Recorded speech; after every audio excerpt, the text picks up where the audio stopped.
right? How life is a lot like toilet paper. Like how it always seems to unravel faster the closer you come to the end of the roll.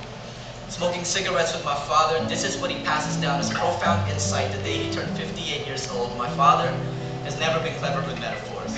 He attends a prayer group on Saturdays, goes to church on Sundays, and once a month volunteers to serve communion to the elderly at the local retirement home. If the entrance to heaven was measured by the path we take to reach the pearly gates, God would blow breath on my father's feet to lift him to the sky, while I would have a lot of explaining to do. I spend most days dodging confession booths, while my father serves salvation like 6 o'clock medication to folks who think of communion as a frequent flyer miles we racked up to get to heaven. Some of them have cashed their tickets by the time my father returns. But he returns. If not for them, then for the old man in room 14. For him, my father remains persistent, peers into his room and offers communion as if this time will be different, only to be met each month by faces distant as the relatives who no longer visits. But for the first time last week, the old man said yes, took the leavened bread from my father's fingers, placed it on his lips where it lingered until that evening. He went to sleep and never woke again. Left this world with nothing more than the bedpan that needs cleaning, a 3-piece suit to be buried in, and the one question my father started asking since. What is it about death that makes a man finally come to terms with God? I am the wrong guy to be asking. Because there's a part of me that believes death doesn't give you too many chances to escape the light.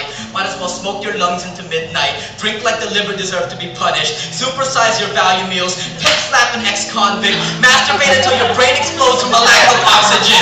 There's 6 million ways to die. Choose one that best fits your personality and run with it. I've been running ever since. Going through life as fast as I blow through cigarettes, tipsy walking on the rim of shot glasses, haphazard and reckless, eyes wide open, searching for places I'm hoping God will never find me until I see my father.